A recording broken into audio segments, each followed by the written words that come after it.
According to Fidelity, 80% of couples disagree on at least one major decision when it comes to retirement. This means that people who've built a life together, raised children, paid off mortgages, faced health scares, and much more are now going into the next phase of their lives in disagreement about something that could be a big problem for one of them. And when there's disagreement, someone has to compromise, or maybe both people have to compromise, or someone just gives in reluctantly and silently, but they have to deal with that for the rest of their lives. And this report isn't just about numbers in a spreadsheet. These are real people. And instead of high fives and plane tickets to Tuscany, they're facing serious misalignment. For many people, retirement exposes differences that they didn't have to deal with before. Maybe one spouse dealt with the money and the other was happy to let him or her do so. Maybe they avoided hard conversations about the future because it was in the future and they thought that they'd agree when the time came.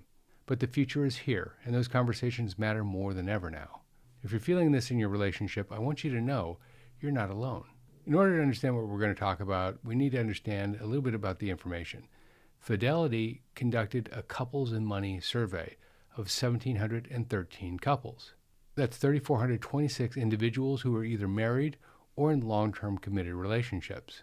But what made this survey particularly insightful is that the couples weren't interviewed together, they were interviewed separately, and then the answers were compared. They were asked questions about money, retirement, and future expectations, but without discussing it with each other first. This allowed the researchers to see where the couples were aligned and misaligned, and the results were somewhat shocking in some instances. So what were the results? Well, let's start with a simple one: when to retire. 48% of the couples disagreed on the age that they were to retire. And this should be easy to agree. It's one date. It's something that people talk about. Yet 48% of the couples in the survey disagreed on what the retirement date should be. Now imagine this in real life. One spouse wants to hang up their spurs, so to speak, at age 62, hop in an RV, and tour the country. The other feels like they have another 5 or 10 years left in them, and they don't really want to stop working because maybe they love their job, or maybe they're just really successful, or maybe it gives them some fulfillment that they know they won't have in retirement. Whatever it is, they'll be giving it up.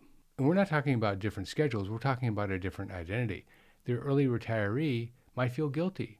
Maybe they feel like they should keep working even though they dreamed of stopping work at age 62. The one who keeps working might feel resentment. Why do I have to keep working while you can sip coffee in the garden? It's not about who is right and who's wrong. It's about a shared vision. And without that vision, well, you're not talking about just slightly different plans. You're talking about people who are going in different directions and at different speeds. Gang, before we go any further, I want to tell you about a free report that I wrote just for you. Absolutely free. It's called Healthcare and Retirement.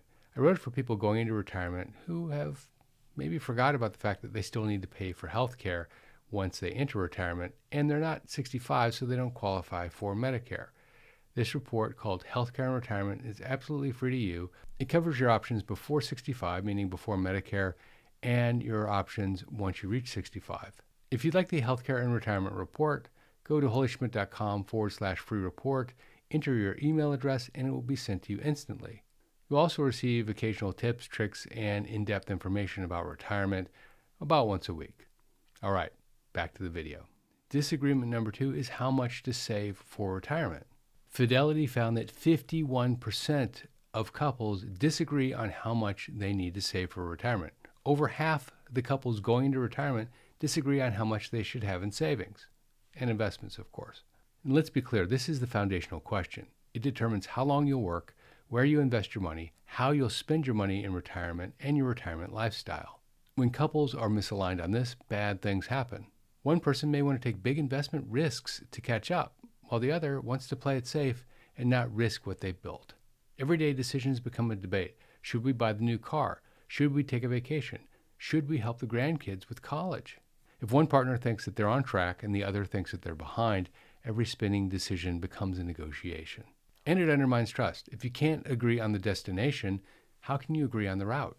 The lack of clarity leads to finger pointing and anxiety at the worst possible moment. The money math matters, of course, but it's the emotional strain behind the money. The fear of not having enough, the guilt of spending, the stress of not being on the same page. You get the point. And the third big point where couples disagree: spending priorities once you're in retirement. Let's say you've got the retirement age and the savings amount figured out. Now comes the million-dollar question. What do you do in retirement? Spending priorities are a frequent source of disagreement, and it's easy to see why. One partner dreams of quiet mornings, volunteering at the library, and maybe a trip once a year. The other wants to live the rock and roll lifestyle. They want to go to Italy this month. They want to go to the UK the following month, maybe down to Australia, over to Tokyo, who knows? Maybe they want a new home in a warm environment, a country club membership, and golf 3 times a week. Those are fundamentally different lifestyles, and they come with different price tags and different expectations, different communities.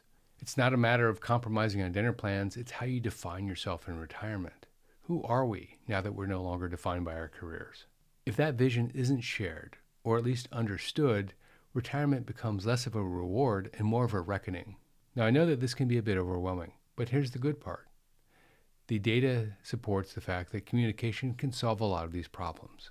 Fidelity found that couples that talk about money in retirement report a much higher level of confidence and satisfaction in their decisions. 73% rate their financial health as good or excellent. 64% talk about money together at least once a month. And 84% say that money isn't their biggest relationship challenge. So talking helps, not because it fixes every issue overnight, but it focuses the mind, it puts a lens on the things that really matter, and it helps disregard the things that are fringy at best. So what can you do about it? Fortunately, it's a pretty well-traveled path. There are 3 specific actions you can take today. Number 1, start the conversation early. Don't wait until you hand in your resignation notice to talk about retirement. That's not a good thing. Begin the conversation now, even if retirement is 5 or 10 years away. Having the discussion early and often makes it a lot less scary when the time comes. Next, be honest about your vision. This isn't just about money. It's about things like, what's your ideal day look like? What's their ideal day look like? How can we put the 2 of these together so that we both have an ideal day?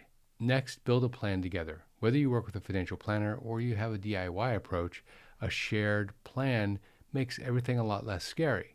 A shared plan reflects both of your priorities, your risk tolerance, and your dreams. It may take a bit of time, but it's worth it. Because in the end, the couples who thrive in retirement aren't the ones who are the wealthiest. It's the ones that walk into retirement together, hand in hand. Hello, if you're new to this channel, my name is Jeff. I'm a CPA turned banker turned public speaker. I'm also a registered Social Security analyst, and I have 25 years of financial services industry experience. I started this channel in 2020, really at the request of my daughter, who saw me helping out relatives with their finances during that very dark time in 2020 when a lot of people, including one of my relatives, couldn't help themselves. Fortunately, they're fine now, but in the interim, my daughter said, "Dad, if you can do it for them, why can't you do it for others?" And with that, the channel was born. To date, we have 335,000 subscribers, over 350 videos, over 4 million hours of watch time, and over 50 million views, and we would love it if you become part of our YouTube family. So click subscribe and notifications so that you get alerted the next time we post a video. We post about 2 or 3 times a week. If you like this video, check out that video. Retirees spend 80% of their income in these 5 areas. It's one of my most popular with 1.5 million views. This is Jeff Schmidt, and I will see you in that video right there. Holy Schmidt!